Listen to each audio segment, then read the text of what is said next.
16 फरवरी 1999 से भारत और पाकिस्तान के दरमियान कोलकाता टेस्ट खेला जाना होता है और इसी दौरान जस्टिस कयूम की रिपोर्ट सामने आती है जिसमें 1994 से 1998 तक पाकिस्तान क्रिकेट में हुए फिक्सिंग के इल्जामातों की डिटेल तहकीकात होती है और उसमें नाम आता है पाकिस्तान के कोच जावेद मियांदाद, पाकिस्तान के कप्तान वसीम अकरम, पूर्व कप्तान सलीम मलिक समेत और भी बहुत से खिलाड़ियों का। इस एक रिपोर्ट ने उस वक्त तहलका मचा दी। लोगों को सबसे बड़ी हैरानी अपने आइडल और दुनिया के सबसे बेहतरीन फास्ट बॉलर वसीम अकरम का नाम देख करके हुई।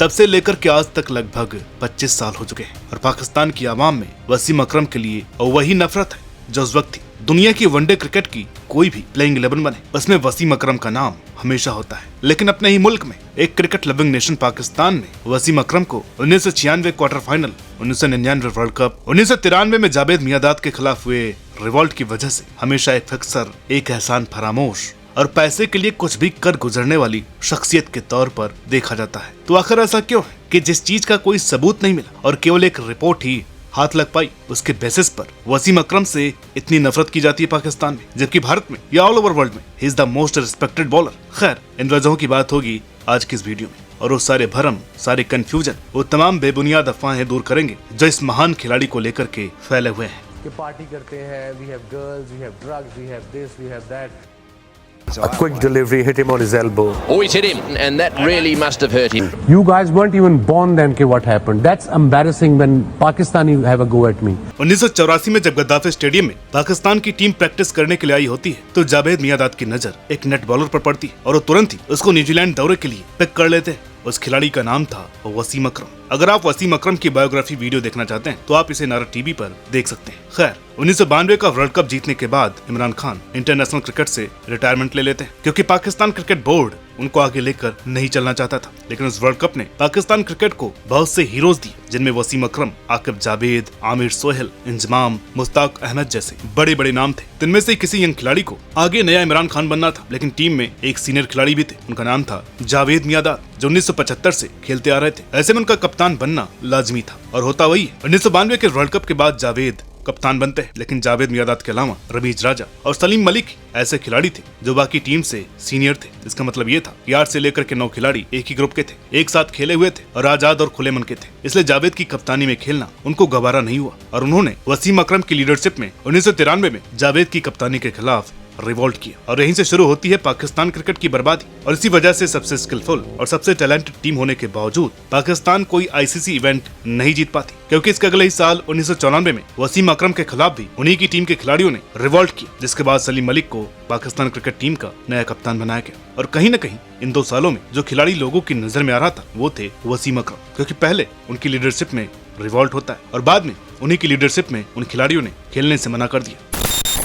बेंगलुरु में भारत के खिलाफ क्वार्टर फाइनल में वसीम अकरम इंजरी की बात बोलकर खुद को मैच से ड्रॉप कर लेते हैं और आमिर सोहेल टॉस करने के लिए जब आते हैं तो ये बात किसी को पता नहीं थी सिवाय आमिर सोहेल और वसीम अकरम के। हालांकि बहुत से लोग, यहाँ तक कि इस वक्त के पाकिस्तान के फिजियो ने भी कहा था कि वसीम अकरम ने अपनी इंजरी फेक बताई थी, लेकिन अकरम का कहना है कि इनको उसके पिछले वाले मैच में इंजरी हो गई थी, जिसकी वजह से उन्होंने वो मैच भी इंजेक्शन लगाकर खेला था। इसलिए उन्होंने क्वार्टर फाइनल से ब्रेक लेने की सोची और उन्होंने इस बात को पब्लिक इसलिए नहीं किया ताकि भारतीय टीम फ्री माइंड होकर खेले। खैर, नतीजा वही हुआ। अजय जडेजा ने वकार यूनिस का भूत बनाकर पाकिस्तान को गेम से बाहर कर दिया। ये बात कितनी सच है कितनी नहीं ये तो वसीम अकरम ही जानते हैं, लेकिन वसीम अकरम के अलावा बाकी सभी खिलाड़ियों का यही कहना है कि वसीम अकरम ने बहाना किया था। अब इस पर सवाल उठता है कि वसीम अकरम आखिर ऐसा क्यों करेंगे। वेल, जब मैच खत्म होता है तो पाकिस्तान क्रिकेट बोर्ड वसीम को कॉल करके बोलता है कि आप सीधे लाहौर नहीं आए क्योंकि आवाम आपसे खफा है। अब इस बात को लेकर लगभग 30 साल होने को है और आज भी वसीम अकरम से इस कांड को लेकर बार बार सफाई मांगी जाती है।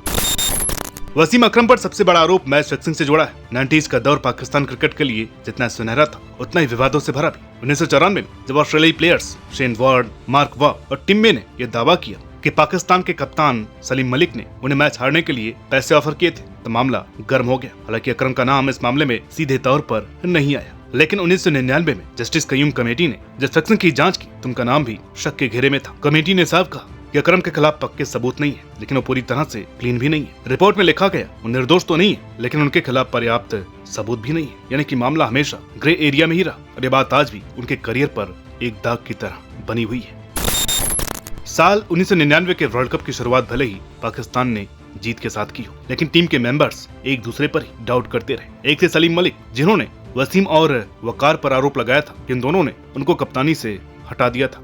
वसीम और वकार खुद कप्तानी को लेकर बंदर बांट कर रहे थे। ऊपर से जब ये बांग्लादेश से हारे तो उसने आग में घी डालने का काम किया, क्योंकि मलबा तो कप्तान पर ही गिरना था। अब आपके सामने एक कंडीशन रखते हैं, आपको इसका जवाब कमेंट सेक्शन में देना है। वर्ल्ड कप का फाइनल है, आप वसीम अकरम हैं और तब तक आप द ग्रेट वसीम अकरम बन चुके हैं। आपने पूरे वर्ल्ड कप में most of the matches score defend करते हुए जीते, क्योंकि आपके पास आपके अलावा वकार यूनिस, अब्दुल रज्जाक, शोएब अख्तर, सकलैन मुश्ताक और अजहर महमूद है। हालांकि वकार एक ही मैच खेले, वो भी आप हार गए बांग्लादेश से। फिर आप देखते हैं कि फाइनल के 1.5 दिन पहले से तेज बारिश हो रही है, फाइनल की सुबह भी भारी बारिश हो रही है, ओवरकास्ट कंडीशन है और अब आप टॉस जीत चुके हैं। अब तक आपने पहले बैटिंग चुनी है, क्योंकि आपकी बॉलिंग आपकी ताकत है। तो आज फाइनल में आप टॉस जीत कर क्या चुनेंगे, बैटिंग या बॉलिंग? लेकिन वसीम अकरम ने उस दिन सभी को चौंकाते हुए टॉस जीत कर बैटिंग ले ली।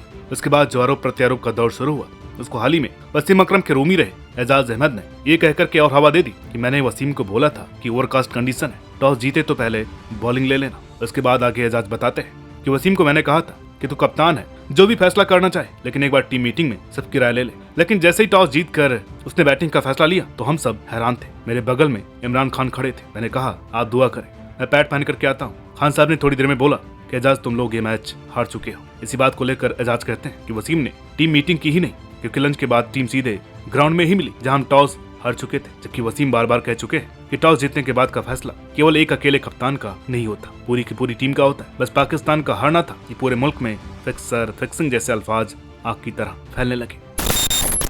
1992 में पाकिस्तान की टीम इंग्लैंड का रुख करने आई थी। उस दौर में क्रिकेट के तकनीकी पहलुओं पर इतना ध्यान नहीं दिया जाता था जितना आज है, लेकिन वसीम अकरम ने जो जादू बिखेरा उससे सबकी निगाहें उन पर टिक गई। उनका रिवर्स स्विंग इतना प्रभावशाली था कि कई बार इंग्लैंड के खिलाड़ी और मैनेजमेंट भी ये सोचने लगे कि कहीं ये तरीका इलीगल तो नहीं है। अकरम की गेंदबाजी इतनी अलग थी कि वो सिर्फ नेचुरल एबिलिटी नहीं हो सकती थी, शायद कुछ एक्स्ट्रा मेजर्स थे। एक इंटरव्यू में एक इंग्लिश क्रिकेटर ने मजाकिया अंदाज में कहा था, जब वो गेंद उड़ाते हैं तो हम सोचते हैं कि क्या उन्होंने गेंद में थोड़ा सा जादू मिला रखा है। इंग्लैंड की मीडिया ने भी इस मुद्दे को खूब हाईलाइट किया। कुछ अखबारों में यह हेडलाइन थे, अकरम का नया ट्रिक, जादू या घुसपैठ। अब ऐसे सवालों ने न केवल उनके खिलाफ अफवाहों को जन्म दिया, बल्कि एक लंबे समय तक क्रिकेट जगत में चर्चा का विषय भी बना रहा। लेकिन भाई सच तो यह है कि इस वक्त कोई ठोस सबूत नहीं मिले। हाँ, आरोप लगे पर कंसर्न एविडेंस नहीं मिले कि रिवर्स स्विंग एक नॉलेज और टेक्निक का खेल है। पर सच कहें तो कोई भी कॉन्क्रीट प्रूफ सामने नहीं आया। तो क्या ये सिर्फ एक अफवाह बनकर के रह गई या फिर एक नेचुरल सस्पिशन थी जो तब के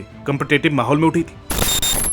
1990 के अंत में पाकिस्तान के एंटी करप्शन यूनिट की एक रिपोर्ट में आरोप लगाया गया कि कुछ पाकिस्तानी क्रिकेटर्स टूर के दौरान अनैतिक और अनुशासनहीन गतिविधियों में शामिल थे। इस रिपोर्ट में वसीम अकरम का नाम भी सामने आया, लेकिन अभी तक कोई भी पब्लिक इन्वेस्टिगेशन नहीं हुई। मुश्ताक अहमद के साथ गांजा लेते हुए उनको पकड़ा गया। इसके बाद जो गुस्से का सैलाब आया, उसने तब यंग वसीम अकरम पर एक कहर चढ़ा दिया। ये वो हादसा है जिसने वसीम अकरम के चमकते हुए साफ सफेद करियर पर दाग लगाए हैं। इसमें अकेले वसीम अकरम की गलती नहीं है, पाकिस्तान की सियासत ने भी इसमें एक अहम रोल अदा किया है, क्योंकि सियासत का पाकिस्तान क्रिकेट से बहुत ज्यादा गहरा नाता रहा है, जिसने बहुत से स्टार्स को आगे नहीं आने दी और जो आए उनको अपनी गिरफ्त में लेकर उनका करियर बर्बाद कर दिया। वसीम अकरम पर लगे मैच फिक्सिंग के आरोपों को भी सिर्फ एक स्कैंडल के तौर पर नहीं देखा जा सकता, क्योंकि इसमें पॉलिटिकल इंटरफेरेंस का एंगल भी काफी बड़ा था। रिपोर्ट्स और कई फॉरवर्ड प्लेयर्स ने इस बात को स्वीकार किया कि 1993 में हुए रिवॉल्ट में वसीम अकरम को इमरान खान की बैकिंग थी, क्योंकि इमरान कभी नहीं चाहते थे कि जावेद 1996 का वर्ल्ड कप खेले, इसलिए उनको कप्तानी से हटाना ही उनका सॉल्यूशन था। 90s में पाकिस्तान क्रिकेट बोर्ड पूरी तरह से पॉलिटिकल इन्फ्लुएंस में था। सरकार जब चाहे बोर्ड भंग कर देती और अपनी मर्जी के लोगों को बिठा देती। 1999 में पीसीबी की एडहॉक कमेटी ने अकरम, सलीम मलिक और एजाज अहमद को सस्पेंड कर दिया। यह सस्पेंशन सिर्फ मैच फिक्सिंग की वजह से नहीं था, बल्कि अंदरूनी पॉलिटिक्स और बोर्ड में चल रही पावर स्ट्रगल का भी नतीजा था। असली बवंडर इसी के बाद आता है, जिसकी वजह से आज तक वसीम अकरम को जल्लत का सामना करना पड़ता है। 1998 से 2000 के बीच जस्टिस मलिक कयूम की अगुवाई में एक इंक्वायरी हुई। रिपोर्ट में कहा गया कि अकरम नॉट अबव सस्पिशन, लेकिन उनके खिलाफ कोई ठोस सबूत नहीं मिला। जस्टिस कयूम ने बाद में एक फोन कॉल में ये एडमिट किया कि उन्होंने अकरम को हार्श पनिशमेंट देने से बचाया, क्योंकि वो एक लीजेंड थे और वो भी खुद वसीम अकरम के फैन थे। तो इसका मतलब ये है कि इंक्वायरी खुद भी पॉलिटिकल और पब्लिक सेंटीमेंट से इन्फ्लुएंस हो रही थी। हालांकि वसीम अकरम को कभी भी ऑफिशियली गिल्टी साबित नहीं किया गया, लेकिन उन पर संदेह हमेशा बना रहा। उनका मामला एक परफेक्ट एग्जाम्पल है कि कैसे क्रिकेट में पॉलिटिक्स घुसाकर एक लीजेंड की लेगेसी को भी सवालों के घेरे में डाला जा सकता है। क्या वो वाकई दोषी थे या फिर पावर पॉलिटिक्स का शिकार? इसका जवाब शायद हमेशा ही धुंधला रहेगा। क्या टीम थी, क्या जज्बा था? लेकिन इन सब कांडों की वजह से वसीम अकरम के करियर पर एक नेगेटिव इम्पैक्ट तो पड़ा ही, साथ में वर्ल्ड लेवल पर क्रिकेट फ्रेटर्निटी ने भी वसीम अकरम को आड़े हाथों लिया। जस्टिस कयूम रिपोर्ट के बाद वसीम अकरम को पाकिस्तान टीम की कैप्टनसी से हटा दिया गया। रिपोर्ट में साफ लिखा गया कि भले ही पक्के सबूत न मिले हों, लेकिन उन पर शक किया जा सकता है। अकरम को 3 लाख का फाइन भी भरना पड़ा और उनके ऊपर ये आरोप लगे कि उन्होंने इन्वेस्टिगेशन में पूरी तरह से कोऑपरेट नहीं किया। हालांकि क्रिकेट जारी रखा, लेकिन कंट्रोवर्सी बनी रही। एलिगेशंस के बावजूद उन्होंने 2003 तक क्रिकेट खेला और बेहतरीन परफॉर्मेंस दी, लेकिन उनके हर मैच के साथ ये कंट्रोवर्सी भी बनी रही कि क्या सच में ये कभी फिक्सिंग में शामिल थे। ये कम लोग ही जानते हैं कि 1998 में उन्होंने एलिगेशन से परेशान होकर रिटायरमेंट की घोषणा कर दी थी, लेकिन बाद में पीसीबी के कहने पर वापस आ गए। आखिरकार 2003 में उन्होंने क्रिकेट को अलविदा कह दिया। पाकिस्तान में आज भी कई लोग उन्हें मैच फिक्सर कहकर बुलाते हैं। भले ही दुनिया उन्हें लीजेंड माने, लेकिन अपने ही देश में उनकी रेपुटेशन पूरी तरह से रिकवर नहीं हो पाई। और तो और बाद में खुद जस्टिस कयूम ने माना कि उन्होंने अकरम के खिलाफ ज्यादा सख्त एक्शन नहीं ली, क्योंकि वो एक लीजेंड थे। इससे लोगों को और ज्यादा शक हुआ कि क्या उन्हें बचाने की कोशिश की गई। अपनी किताब सुल्तान मेमोरी में उन्होंने माना कि एलिगेशंस उनके लिए हमेशा पेनफुल रहे और पाकिस्तान में उनकी इमेज पर हमेशा एक दाग बना रहा। इसलिए पाकिस्तान आवाम भी बराबर जिम्मेदार है। गलती सबसे होती, कोई भी परफेक्ट नहीं होता। एक वाकया क्या हुआ, पूरा मुल्क अपने हीरो के खिलाफ हो गया। और तो और आज जब वसीम पाकिस्तान टीम पर कोई टिप्पणी करते हैं तो पूरा पाकिस्तान उनके पुराने कच्चे चिट्ठे खोलने लगता है। यहाँ तक कि ये भी कहा जाता है कि वसीम के कहने पर ही इमरान खान ने रमीज को पीसीबी में लगाया, यूनुस खान और मिसबाह को कोचिंग में लगवाया और सरफराज और आमिर को हटवाया। बाबर को कप्तान बनाकर पाकिस्तान टीम को और भी ज्यादा गड्ढे में धकेल दिया। राशिद लतीफ ने हाल ही में कहा कि पैसे के लिए कुछ भी कर सकते हैं। एक 90s क्रिकेट फैन होने के नाते वसीम अकरम पर लगे ये इल्जामात दिल दुखाते। एक ही गुजारिश आप सभी से कि आप लोग आगे बढ़ जाइए। कब तक अतीत को लेकर के रोना मचाओगे? इनके कंट्रीब्यूशन को कभी नहीं भूलना चाहिए। कुछ सहाफी कहते हैं कि वसीम ने 1992 के बाद क्या ही जिताया। हाँ सही है, अपने मुल्क से कोहिनूर को कोयला कहने वाले वसीम के करिश्मा को कम नहीं कर सकते। उनको प्यार करने वाले हिंदुस्तान में बहुत हैं, दुनिया भर में मौजूद हैं। वसीम एक हैं, एक ही रहेंगे, द सुल्तान ऑफ सही। तो दोस्तों, उम्मीद करते हैं कि आपको ये वीडियो पसंद आई है। वीडियो अच्छी लगी हो तो प्लीज लाइक करें, शेयर करें। चैनल पर नए हैं तो प्लीज इसे सब्सक्राइब करना ना भूलें। मिलते हैं आपसे अगली वीडियो में, तब तक के लिए नमस्कार।